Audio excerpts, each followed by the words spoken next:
أيها الأبناء، احفظوا هذه الجملة: من عاش خادما تحت قدم أمه عاش سيدا فوق رؤوس قومه. من عاش خادما تحت قدم أمه عاش سيدا فوق رؤوس قومه. عباد الله، القرب من الوالدين قربة، والبعد عنهما مسخطة. لا بد أن نعلم أن كل بيت فيه أنفاس الوالدين فهو بيت رحمة وحنان. الوالدان أفنيا الأعمار وأنفق الأموال علينا صغارا، تعلقت قلوبهم بنا كبارا، حتى إذا احدودب منهم الظهر وتقاربت الخطى وارتعشت الأطراف وأنهكتهما الأمراض وزارتهما الأسقام وابيض منهما ما كان أسودا واسود منهما ما كان أبيضا واشتد منهما ما كان لينا ولان منهما ما كان مشتدا، تعقلهم الشعرة ويتعثرون بالبعرة، يجازون بعد ذلك كله بالإعراض والنكران.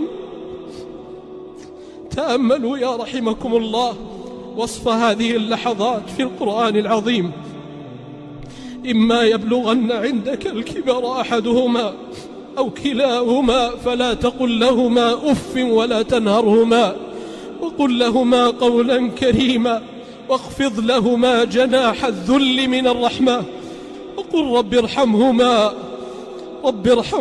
كما ربياني صغيرا. رب ارحمهما كما ربياني صغيرا. وبعد هذا العمر جاء إليك أيها الابن يتطلعان إلى إحسانك ويؤملان الصلة والمعروف منك، فوجداك فظا غليظ القلب لئيم الطبع شرس المعاملة سيء الخلق. إنا لله وإنا إليه راجعون. يا هذا إنه لا يقابل الإحسان بالإساءة إلا اللئام، ولا يقابل الجود والكرم بالإهانة إلا الطغام. وربي لا يفعل ذلك إلا من غلبت عليه شقوته وأعماه شيطانه وأضله هواه. أما علمت أيها المسكين أن رضا الله في رضا الوالد؟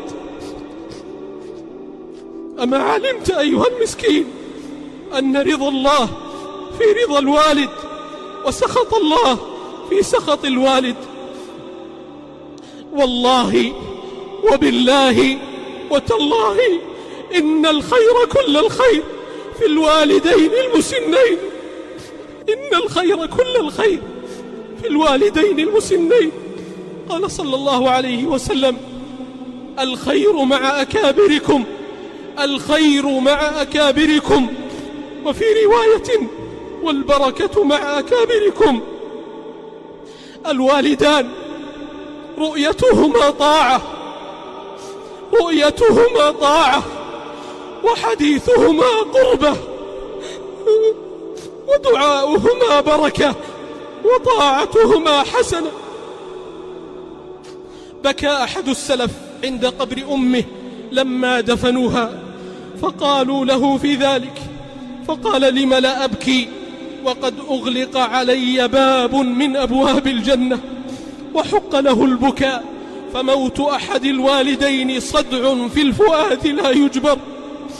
موت أحد الوالدين صدع في الفؤاد لا يجبر، لا تجبره زوجة ولا ولد ولا جاه ولا سلطان. عباد الله، حذاري أن تبعدوا من أوصاكم محمد صلى الله عليه وسلم بها وجعلها أحق الناس بحق الصحبة. يقول أحد الشباب: خرجت ذات ليلة أنا وزوجتي نتعشى في أحد المطاعم وأخذنا